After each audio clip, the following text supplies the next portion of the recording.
Hi, welcome to Grumpy Old Men. This is program number 65. Yeah. How long is the sentence? How long are we sentenced to do this? And we'll, Sellies. one more. One more, and then we go on hiatus for 2 months. Well, might be longer. Why?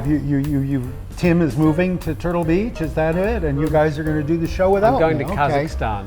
Well, yeah. I mightn't come you back. You might not come back. Okay, yeah, sure. I have heard that Kazakhstan is seductive that way.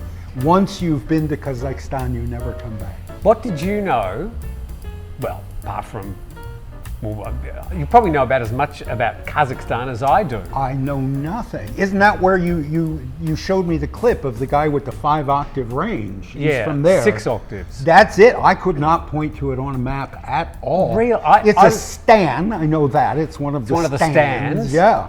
I thought it was on the Silk Road, but it's sort of avoided that somehow. It used to be part of Soviet Union. Yes. And then it became independent in 1990. So it's a very young country, but with a deep, long cultural tradition. Mostly of, I think, sort of flogging women and eating horse meat. Persecuting Jews. Sure. Just the usual stuff. Yeah, gypsies. Yeah, burning gypsies. But Almaty, where I'm going, is apparently very... To all our Kazakh viewers, I'm sorry. Is that Kazakh? How do you call it? Kazakhs. To all our Kazakh viewers, I'm or sorry. Kazakhstani. I think both are acceptable. Oh, okay.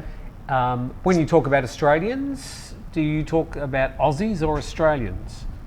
I suppose too. I don't know if I would be bold enough to use the term Aussie to an Australian. Have I ever? It sort of sounds like one of those words, we can say it, you can't. I don't know. Have I? I don't remember. In my head, they're Aussies. Yeah. I'm just sort of trying. I'm thinking whether I call fellow Australians Aussies or Australians. Strines. Fine. It came up in the news during the week. I can't remember, but we're getting to that age now. A lot of people during the week, because Steve contacted them, have been complaining. That none of Steve's books are on the shelf at the back. Yeah, that bookshelf right there, it's tailor-made when I'm not sitting in front of it. So I got a message from Steve. Dear Tim, please, will you put one of my books? I will make you dinner every day for the next year if you put one of my books on your shelf and give you 20,000 baht.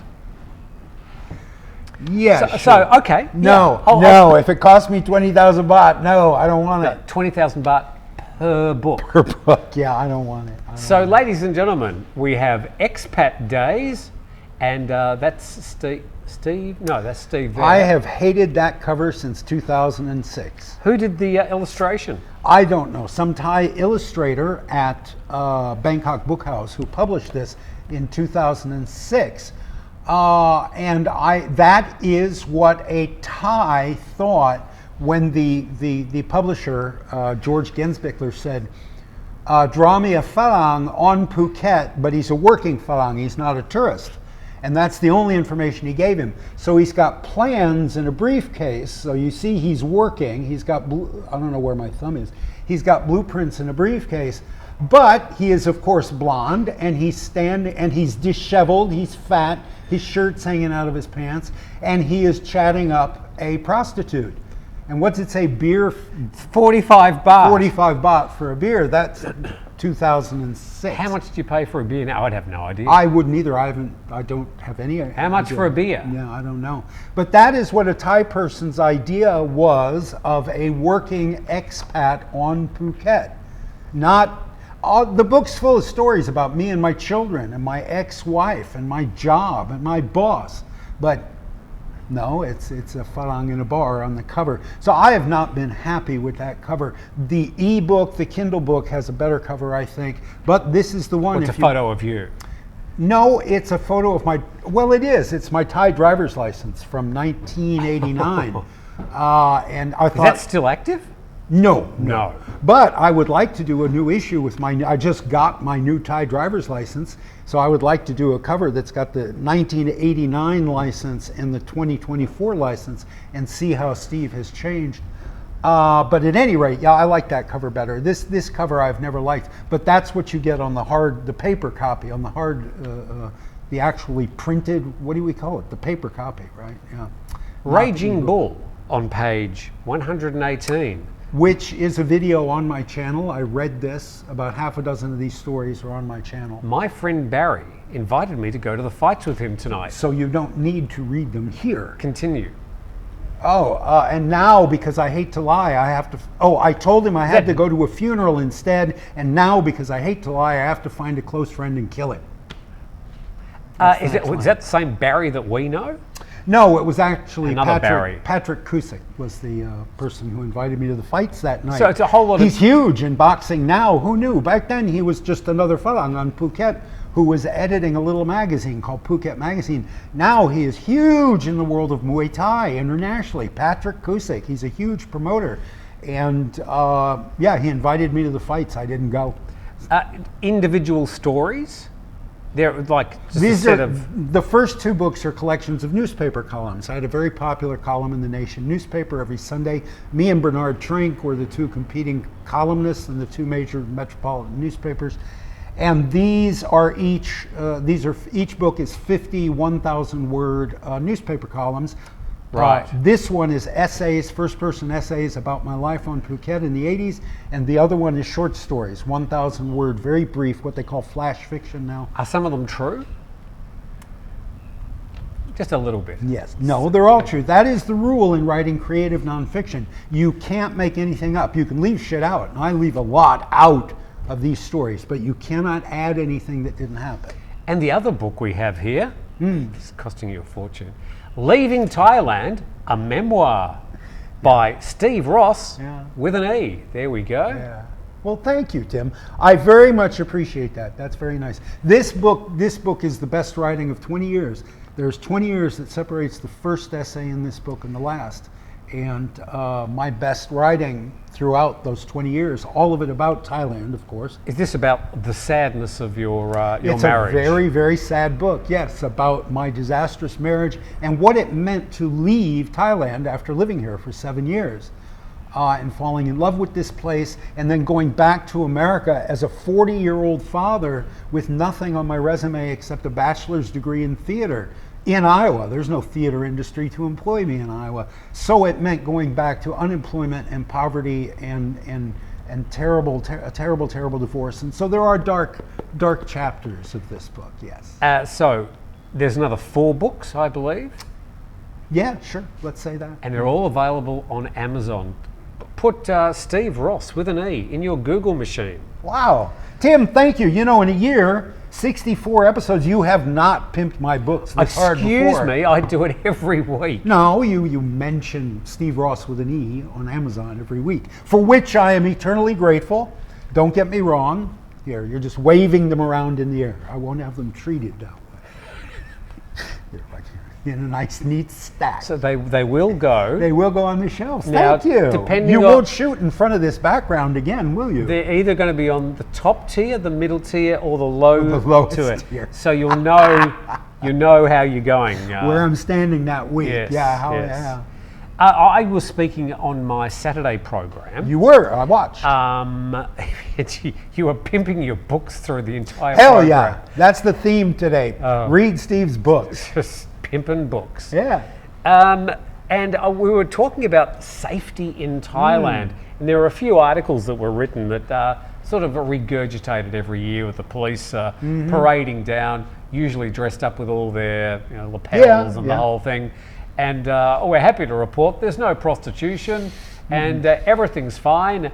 I suggested that every time I see a group of police wandering by or walking down the street, it makes me sort of go, what's going on? Yeah. What do I need to be worried about? Now? What happened?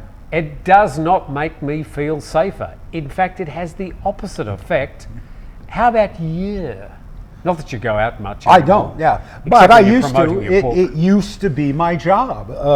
Many of these stories, actually most of the stories in Phuket Vignettes, the other book of Stories columns. in Steve's books. These are first-person essays about my life, but the other book is short stories about about life on Phuket, and it involves a lot of Soi Bangla in Patong, which was the main red light district back then. So every Thursday, I had a column, I had a deadline on Friday for the column on Sunday. So Thursday, if I hadn't come up with anything to write, I'd go hang out on Soi Bangla in bar after bar after bar after bar, drinking orange juice after orange juice after orange juice, and talking to everybody, the bartenders, the bouncers, the pimps, the whores, the little girls selling chiclets. When was the last time you saw anyone selling chiclets? What is you it? Remember what is a chiclet, right? It's like a chick. No, it's a box of gum. Chiclets are little breath-freshening gum that they used to sell to the tourists who thought the whores cared about your breath. And you would, like a little mint gum. And Really? they used to have little 5-6-year-old girls selling these, because what tourist would turn down paying 10 baht for gum to a sweet little girl who's up at 1 in the morning selling gum on Soi Bangla? You don't see those anymore, I don't think. While mum's inside. Well, Providing perhaps. services. But, you know, these are big rings. They're all controlled by one adult, and he drives 10 kids down to the street that day. Sure. And if any other 5-year-old comes on that street and tries to sell chiclets or flowers or souvenirs or postcards or anything, Get off my turf. yeah, in no uncertain terms. It's all very hard. Everything in Asia is regulated and you know, and homogenized. So even that. But my point is, I used to have to go for work every week. I'd go down to Soi Bangla and I'd talk to people and I'd look around. And so now I don't go out much, but I was on the street every week back then. And in my experience, we like to, as human beings, we like to get excited about the sexy and the sensational. Murder, rape, suicide, grisly car accidents. But you know what's going to hurt you? A broken paving stone. You're going to break your ankle. You know what's going to hurt you? The pipe on the end of that awning in front of that shop that's hung at eye level for Phalang. It's safely over the heads of every Thai, but it's right at eye level for every Phalang who comes down the road. That's what's going to mess you up. I'm pretty sure I'm going to meet my demise with a pickup truck in front of me with a whole lot of metal rods tied on, and one of them's going to come loose. Yeah, it's going to be something mundane, prosaic, and commonplace like that. That's why we describe them as commonplace. They happen much more often than the exciting, the sensational, the vibrant kind of things. And we would all like to, you know, go out in some big splashy way that gets our name in the newspaper. But we're not. We're going to get dengue fever. We're going to get, you know, some mosquitoes. Yeah, mosquitoes kill more people than sharks. Yeah, I mean, it's going to be something like that. Mosquitoes kill more persons than sharks by a factor of about 20,000. Yeah, I would guess. Yes, at least. Yeah, any other hell, cows kill more people than sharks. I think cows tip over on farmers all the time. You'd be milking a cow, and that thing will come down 600 pounds on top of you in a 3-legged stool. And yeah, they kill people all the time. Dairy farmers, they can't get life insurance. That's Daisy. Yeah, Daisy is scratching at the rug for some reason.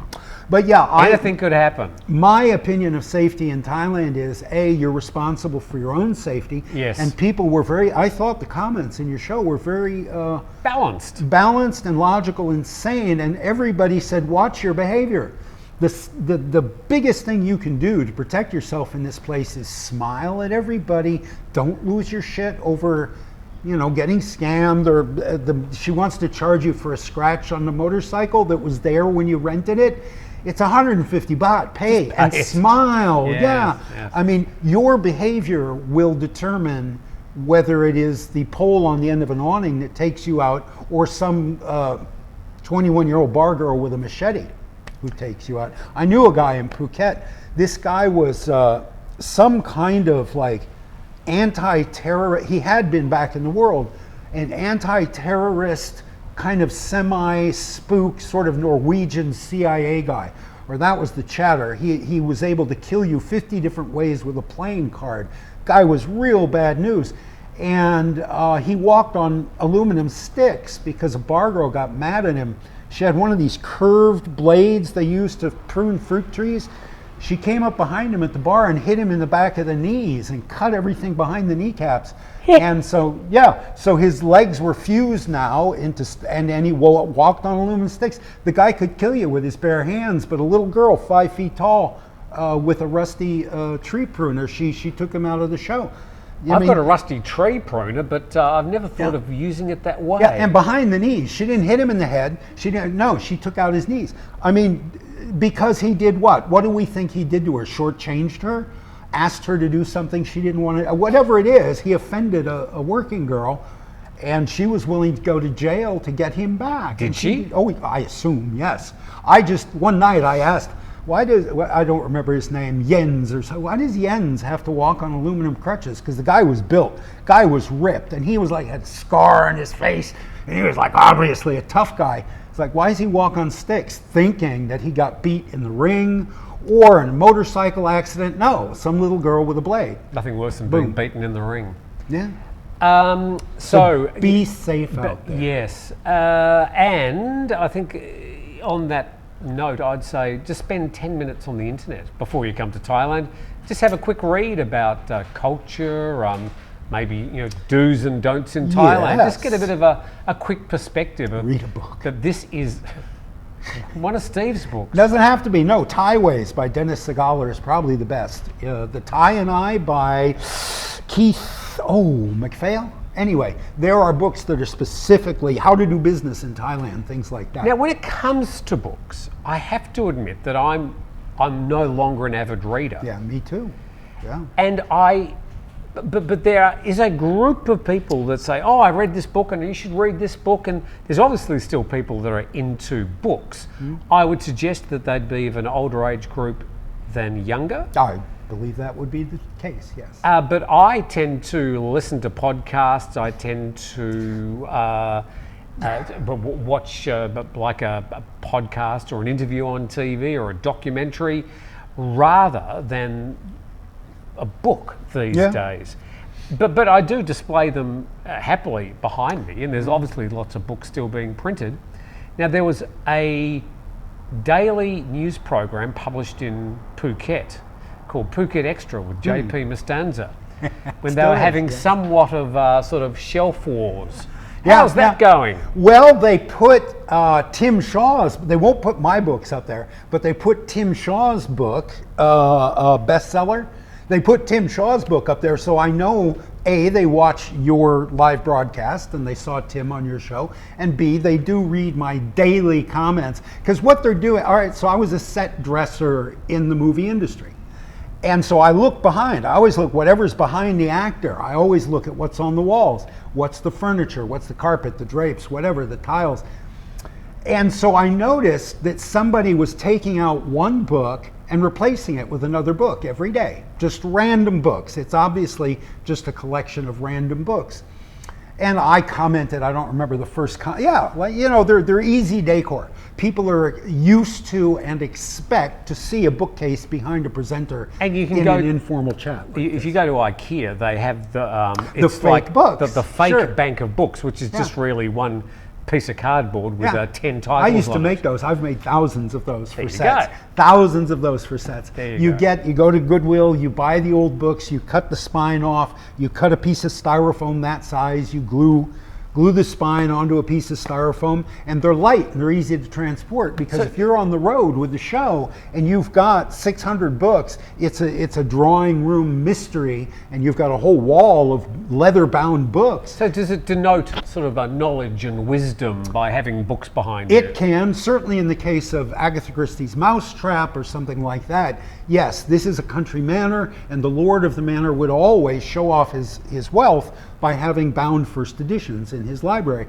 And so you would put a bunch of leather books from the thrift store up there on the wall in shelves, and it was easy, and the audience could grok it immediately. As soon as they saw it, if you put a poster or you put I'm so terrible at this. This kind of stuff draws too much attention. The audience wants to look at it and go, what is that? Is that the microphone you had up there? And everybody said the microphone looked like a guy taking a dump, right?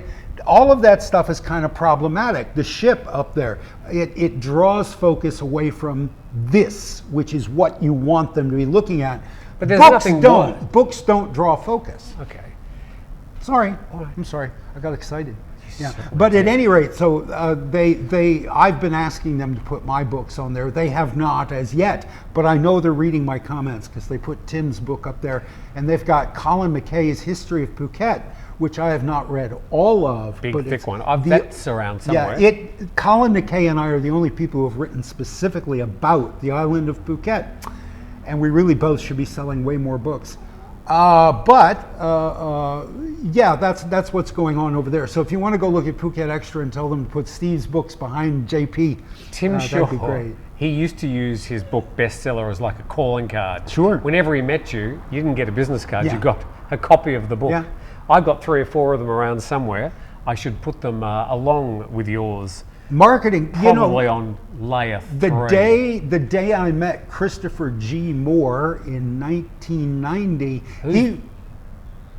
Christopher G. Moore is lauded as the grand old man of letters in Thailand. He's written 20 novels, detective novels set in Bangkok, and he's got a huge following, huge fan base, because he is a superb self-marketer. The day I met him in 1990, he and his lady friend at that time were both wearing t-shirts with Chris's face on them. Read something, Thai Smiles by Christopher G. Moore. They flew down from Bangkok to Phuket in the airplane wearing t-shirts with his own face on it. The guy's an expert self-marketer. That's an idea. Well, yeah, I suck at that. I write, sometimes I do okay with the writing part of it, but the marketing, the self-promotion part, I'm very shy. Well, you changed that today, didn't you? I'm very retiring and shy, and I don't like to talk. I don't like to talk about myself, really. I just really don't like to talk. Somebody said in the comment section last week, said, Steve starts every sentence with I. And which Steve would agree. A common observation of my writing. I write creative nonfiction, and typically that is memoir. Across the genre, 90% of that is memoir, and the other 10% is unreadable. Memoir is always going to be first person, and it's always I and me. Those are the 2 most common pronouns in first person writing. So yeah, I.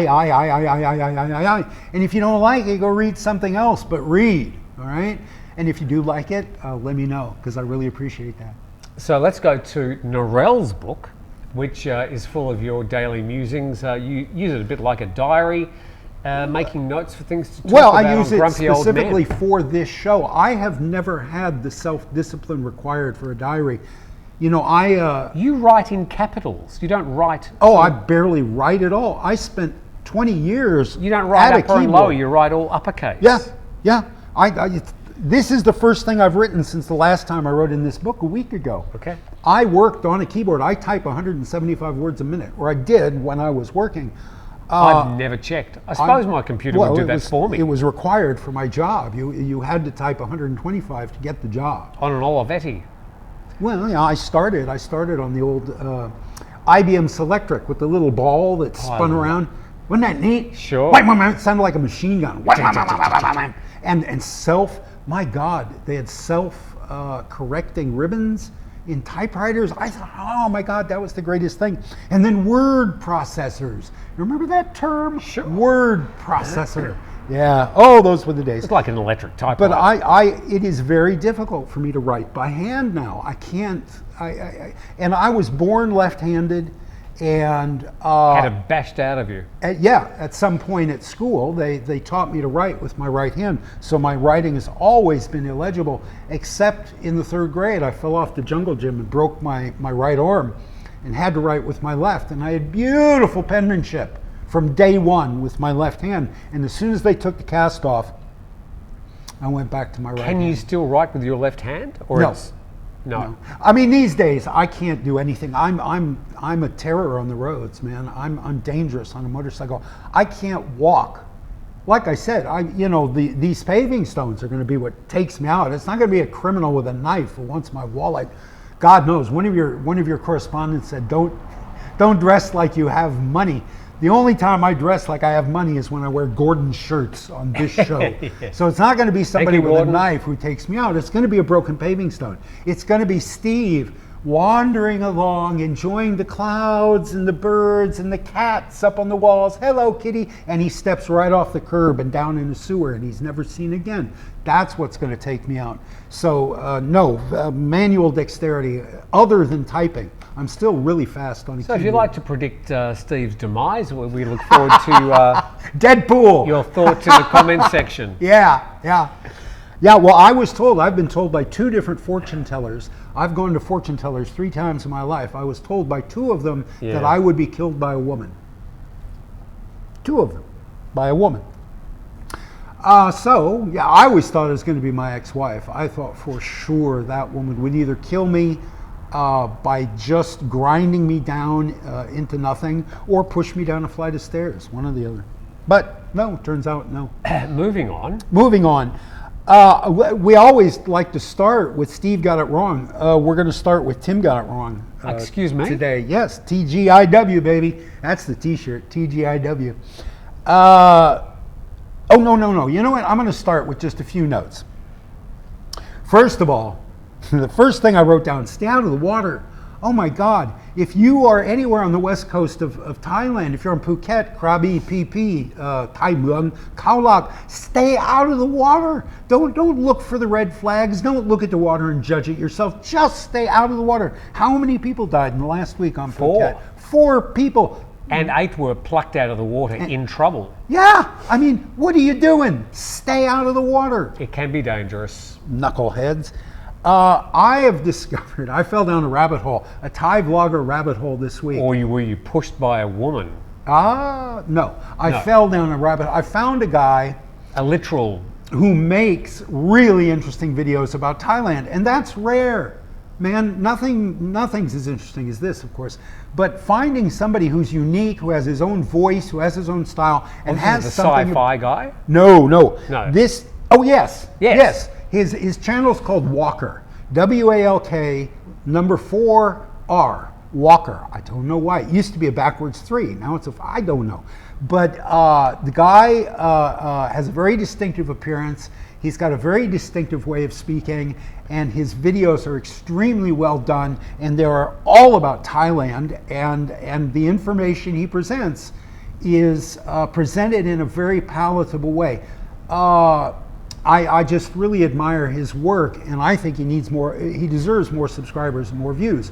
So Walker, WALK number 4R. This is the problem with YouTube. You suffered the same problem. You One used of to the go problems. to a lot of trouble to produce a fascinating, interesting, sort of elaborate puppet show, I suppose, to illuminate the stories that you'd written and bar life and life generally in Thailand.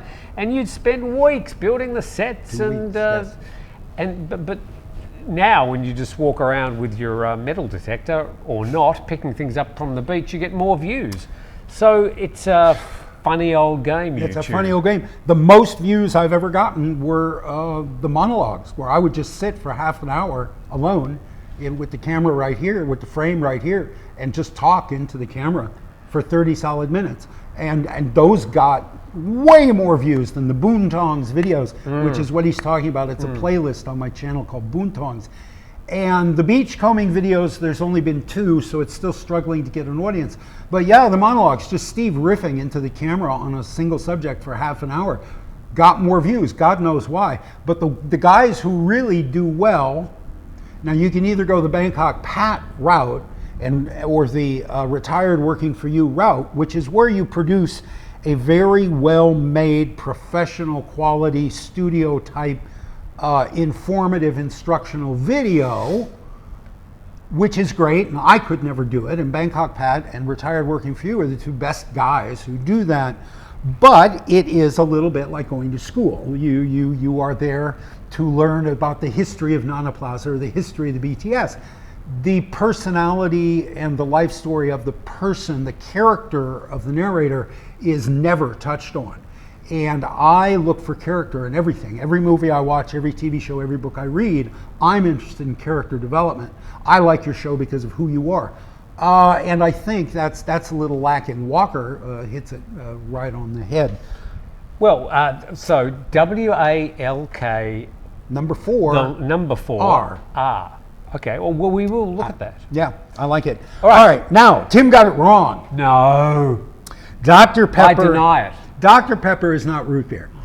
I think this was a just an offhand comment that you made last week when you said, Steve, we've already talked about Dr. Pepper root beer or something like that, but somebody wrote it. No, it's not root beer. What? Huh? Okay, the guest has arrived. Well, Check him in. yes.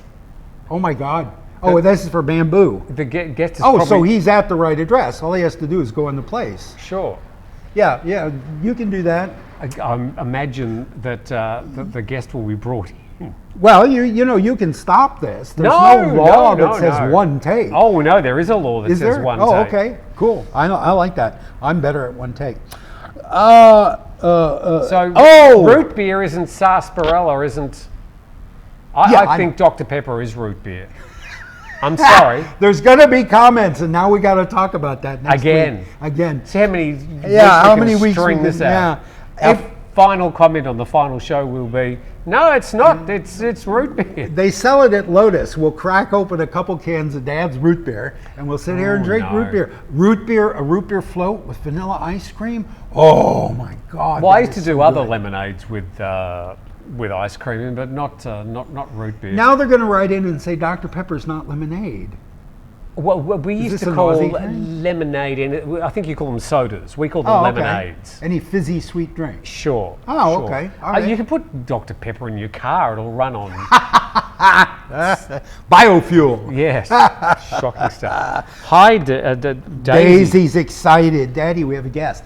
A group, the collective noun for bicyclists is yes. a peloton. Yes. I had no idea. Well, That's where that comes from. I think it might be, if they're riding in a race, perhaps they're a peloton. But if they're just an unruly group of, Cyclists. I'm not sure. I call them a gaggle. A gaggle of A cyclists. gaggle of cyclists. Yeah, I think what I read was that in a bicycle race, if they bunch up, that is described as a peloton. Yes, that's what individual bicyclists are not, even if there's 300 of them, if they're spaced out, they're not a peloton. But I had no idea what that word meant. I had heard of this machine, the peloton, but I had no idea that's where it came from. So somebody taught me a word. Thank you very much. They travel in packs here. Yes, they do. And Clubs. they're very dangerous. If you see a sort of a whole bunch of cyclists together around here, just don't look, don't eyeball them. Just walk past. Yeah. Oh yeah. Ooh. Youth gangs. Yeah. What they need is ways of dying in Thailand. You be careful. clack, clack, clack, clack, clack. Yeah. I can't stop. I'm clipped in. Yes. All right. Oh, now that's it. That's all we have for Tim Got It Wrong. Oh well, I'm surprised. And well, me too. I looked didn't and get it looked and wrong. looked. I didn't get it right. It's not that I got it wrong. Or perhaps your explanation was incomplete or not specific enough. That sounds more like not specific enough.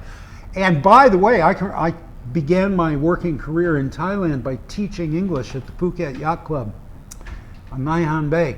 And The Royal Phuket Yacht Club. I guess, yeah, that's a Steve Got It Wrong. Everybody back. So I swear to God, I do not remember that word ever. I worked for Mum 3 for like 5 years. I do not remember that word in the name of that hotel. But what do I know? Now called the Nai Han, by the way. The Nai Han. The staff one day, they came to me and they said, Atan, and I kept telling them, don't call me Atan. I'm not a professor. I'm just a... But any teachers sort of get Archan, don't they? Yes, they do. It made me uncomfortable because it means master. It was the word when monks were the only teachers in the country, in the nation. They were called Achan. When they established the idea of a school, they continued to call the teachers Achans because most of them were still monks. And that has just for 1,000 years continued, or however many years. But it made me uncomfortable. I said, maybe crew. You can call me crew if you want, but just Kun Steve. Just Kun Steve is enough. Kun Tip. And but they insisted on Achan. This week, I think, was the occasion where the Thai students will go to the staff and they'll grovel down in front of them and sort of put their hands together, give them gifts, and the staff sit there. The foreign teachers I've spoken to over the years feel very uncomfortable with this practice. Uncomfortable, yes. Y crew, that's called. Y the crew. Y and crew is teacher. Y crew. Yes, and the students enjoy the hell out of it. It's a day when you're not in class studying, and they don't mind groveling. They've groveled their whole lives. Yes. The first thing, I mean, literally before a Thai child can walk, he knows how to clap. He knows how to put his hands up. So yeah, it's a big party, and they get to do it together, and they all wear the same clothes, and that's what Thais love. They love having big parties, doing things together, and wearing the same outfit. So yeah, they love Y crew. I did not like it, but on one occasion, my students, who were the staff of the hotel, right, you'd have a class of front office, and you would teach them the lexicon for front office. And then you have housekeepers and pool boys, and a class of engineers, and a class of waiters. And the biggest classes were waiters, because food and beverage is the biggest department in a hotel. And my students said to me, "Achan, lewa arai, I'm gone." I said, "What? I'm gone." What? I don't know. Use it in a sentence. And they said, "No, the Phang they don't put it in a sentence. They just say, I'm gone, and they're doing this.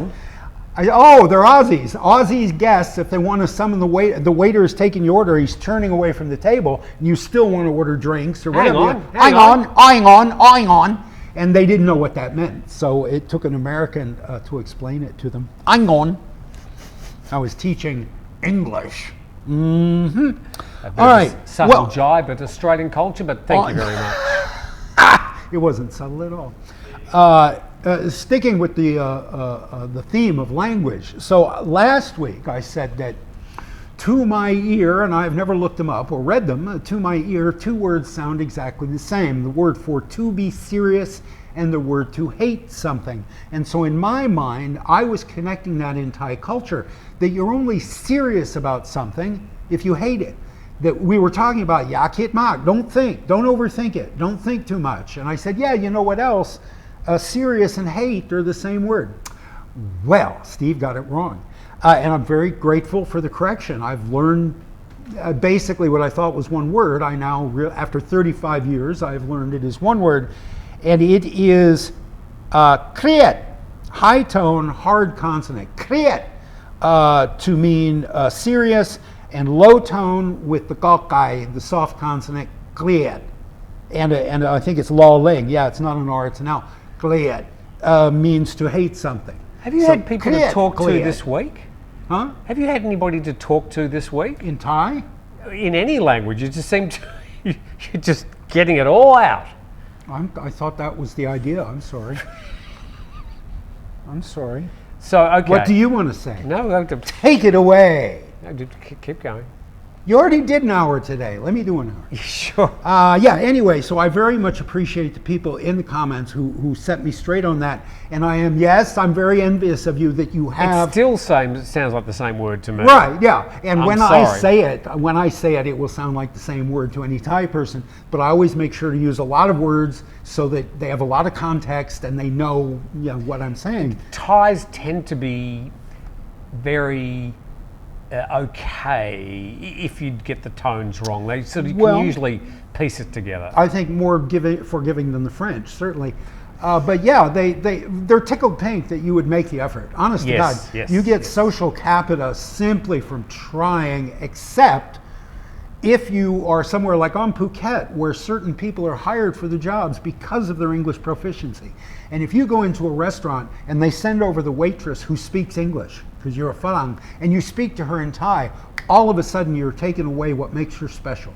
All of a sudden she's not making face by speaking the Phang language. So she don't want to talk to you in Thai. She wants to talk to you in English. Desk clerks in hotels, people who rent motorcycles and cars, waiters, waitresses, people who are hired for their English language skills or Russian or Chinese skills, they want to speak in that language, and they will not appreciate your Thai no matter how fluent you are. And so that's something to keep in mind. Yeah, but most of the time, Thai people do appreciate it, and it's certainly not your partner. Your partner will never, if you're living with a Thai, he or she will never aid you in learning Thai, and he or she will probably block your efforts to learn Thai because they don't gain anything from you learning Thai, and they lose something. You're not as dependent on them. But at any You could have rate, just said yes to my question, but that's all right. listen, you want some, did Tim Shaw just say yes? No. There's plenty of people you could invite who would sit here like a lump and say, yes, Tim. You want those guys? Invite those guys.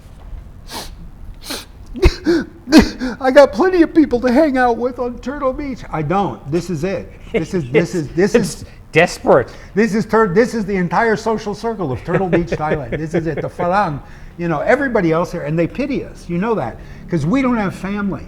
We don't have friends from the first grade that we still hang out with. Everybody here hangs out with their family. Everybody here hangs out with the guys from the neighborhood. And the fact that we live separated from our families and separated from our neighborhoods is very alien to them. Have you had visitors this week, by the way? Because, I mean, things are a bit yes. slower Bill, this time of year. Bill and his wife, Ploy, Oh, right. came just yesterday. Right. Bill is a very fascinating life story, and I very much enjoyed hearing his life story.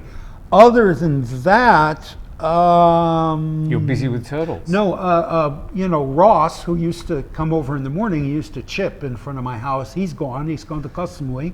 I had Rob say hello to me at the cafe yesterday, so yeah, there's still There are people fun here, but no, nobody came by the house. I think now that I'm not doing the postcards from Turtle Beach, and I'm not saying every week on YouTube, hey, if you're in the Phang Nga, come drop by Steve's house. I got all this great coffee that Flavio Manzoni gave me.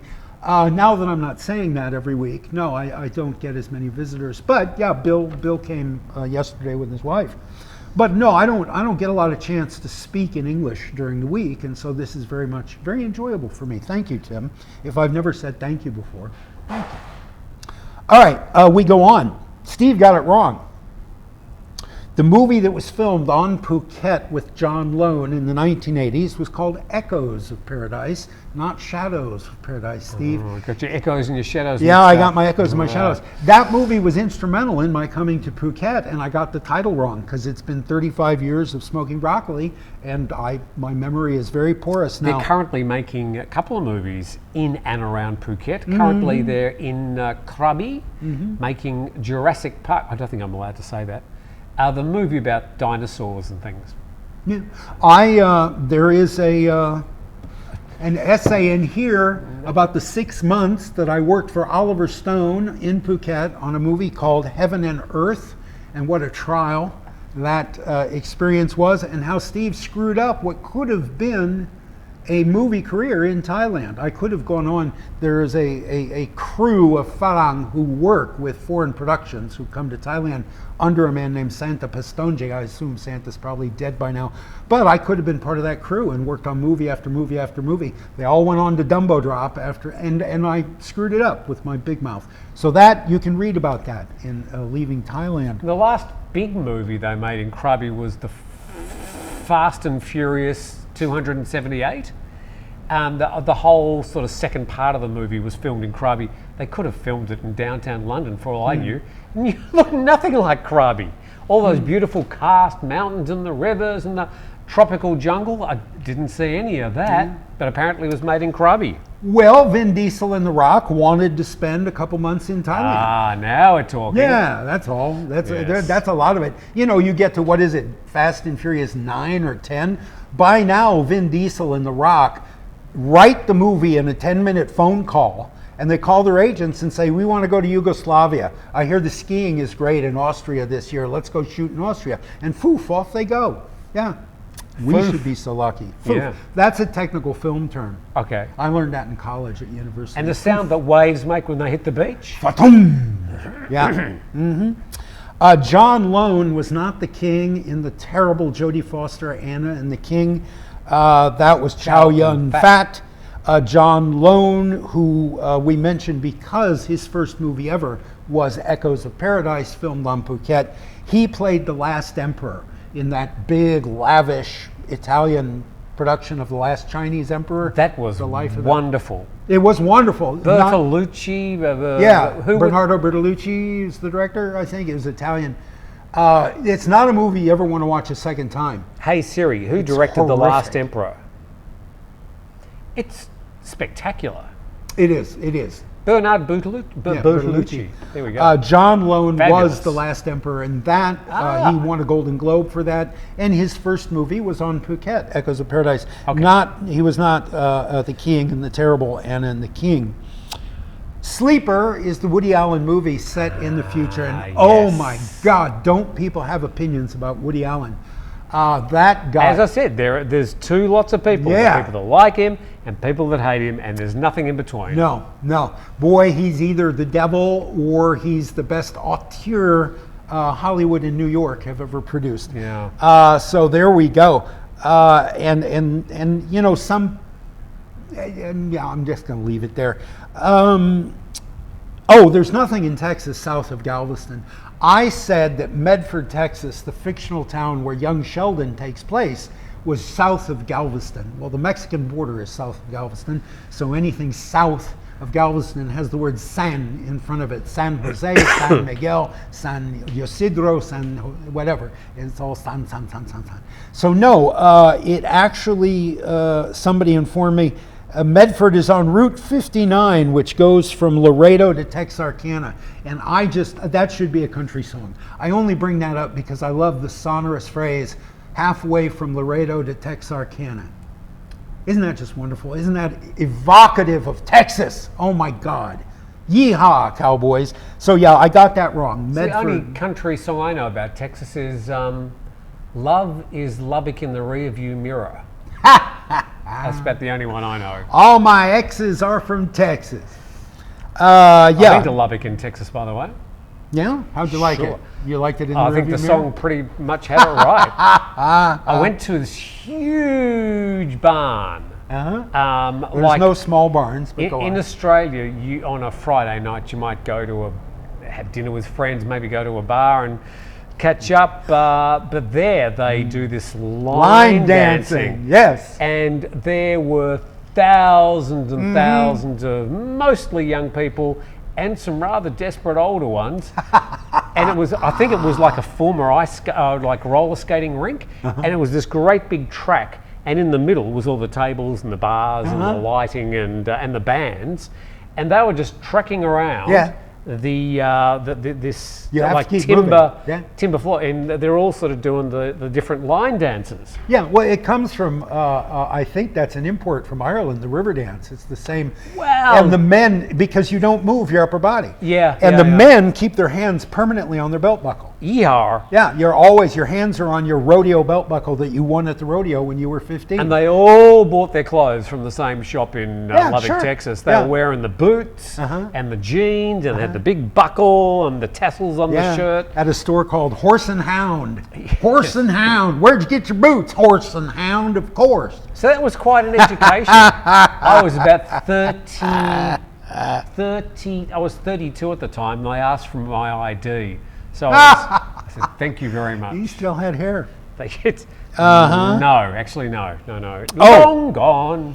This is interesting, I think. You know, we talked about the soccer kick to the head of that British guy in the bar in Pattaya or out in the street. Soy 6. And there are people, there's actually a video online if you Google Thailand bar fight. There's a clip from a CCTV camera that's in the back room, the changing room, of a Soy 6 bar in Pattaya. Why would you need a changing room? Yes, isn't that? Why would you need a changing room? Oh, yes. Because the girls, when they come off the catwalk, they're in panties and a little bit of tape on their nipples, and they got to get dressed to go to the hotel with the guy. Right. There's got to be a changing room. So there's lockers and there's sinks and toilets. And it's a ladies' dressing room. Girls go to a hotel with the guy. Well, I've heard that. Yeah, I've never. For dinner? Well, I think that in Bible study. Sure. Oh, yeah, okay. Yeah, and Galatians. At any rate, why the management installed surveillance cameras in the ladies' changing room, I don't know. But this pudgy Phalang, obviously a tourist, carrying shopping bags, comes charging in this room full of semi-clad women, shouting, "You don't kick a man when he's down. You hear me? You don't kick a man when he's down." And these women just savage this guy. There's like 8 women in this room, and just immediately they put him down on the ground and kicked the shit out of him. So he had obviously witnessed a fight out in the bar where the girls had knocked the guy down and kicked him when he was down. And then and then those girls, of course, are going to go change their clothes and run like hell before the cops get there. They're going to go put on their street clothes and get the hell out of there. And he follows them into the changing room to tell them, "You don't kick a man. That's against his rules. The Marquis de Queensberry says you don't kick a man."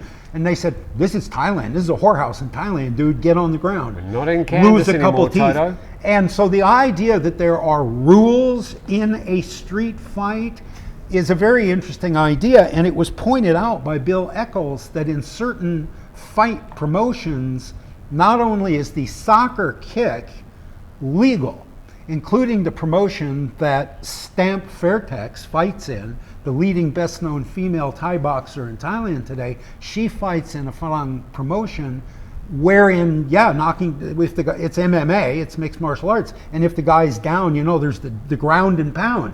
In most MMA, I think it's legal. If the guy's on the ground, you can sit on him and pound his face while he's laying on his back.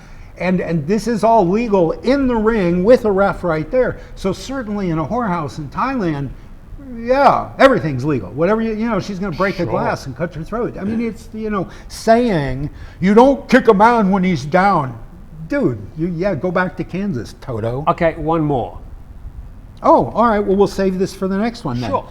A reader asks, what's the deal? A viewer, what's the deal with loose toilet seats in Thailand? Oh, now that's a good one. That is a good one. My house, yes. My house. Waka, waka, waka, waka. And I've reached under there in that nastiness under the bed, and I've tried. Screw it up, yes. And I thought, well, do I go get the pliers, the needle nose pliers out of the workshop and lay on my back on the bathroom floor under the toilet trying to tighten that thing? And I opted for no. I'll just sit carefully on the thing and try not to slide off. Is it that the seats are not engineered for large white fat bottoms, but instead smaller brown I don't know, honest to God.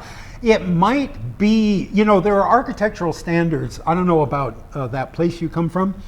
Nauru, is it? What's the name of that island? Guam? Is that, anyway? Guadalajara. Guadalajara, yeah. There's still dinosaurs running around that place, these big damn lizards. Oh, God. Kangaroos, right? I mean, the platypus, give me a break. So at any rate, I digress. There are architectural standards in the U.S., so you can go to Home Pro and buy a door and be sure that it will fit in your home. The door is an architectural standard. The height of tables and chairs in America standardized is it's an architectural standard.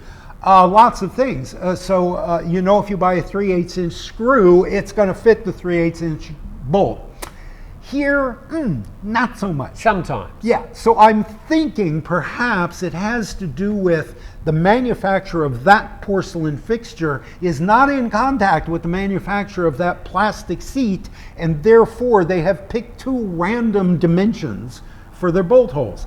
That's the only thing I was able to come up with, but it is a legit observation. I agree with you, Peter. Yes. They are, how I have to say, very, very cheap. I mean, to buy a new toilet seat, hi Daisy, it's going to cost, I don't know, 200 or 300 baht. It's very, very cheap to buy a new toilet seat.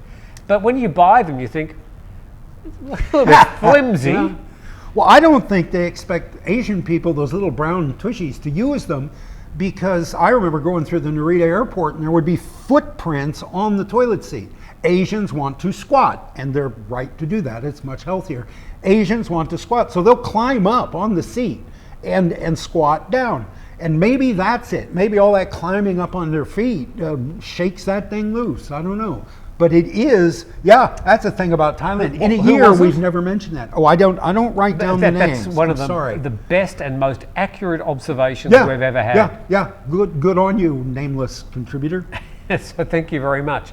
And from Steve's books to toilet seats, we've covered it all here in Thailand. It's not that far, actually. It's the kind of... Daisy wants attention. Look at that dog. Yeah, he's got Tim's hand in his mouth up to the second knuckle. She has Tim's hand. Yeah. Oh dear. The fun of having a dog here in Thailand. With that, you're getting a bit of attention too now. We'll say thank you very much for dropping in. You got Steve's books on Amazon. Amazon. Available at Amazon, and I have found them in used bookstores in Thailand, which pleases me no end. Very used. Dasa Book Cafe in Bangkok had a couple of them. They're way down. You know, Chris Moore is at eye level. Jake Needham is at eye level. Steve's are down about by your ankles on the shelf, but they're there.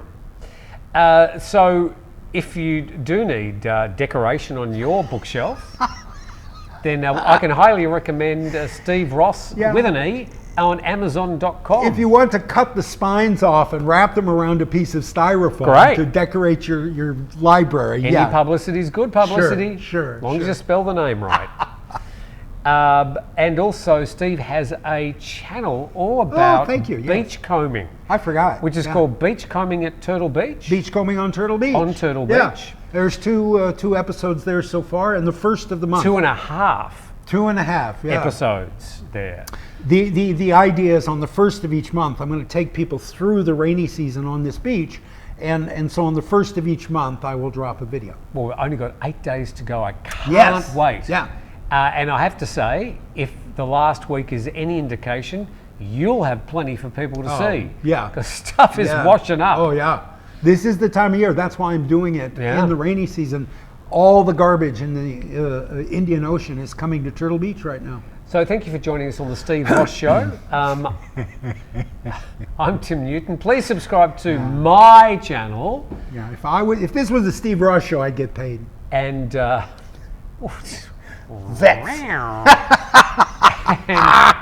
we've got one more show to go, and a lot of you will be going, thank God for that. We'll see you next week. Bye. Bye.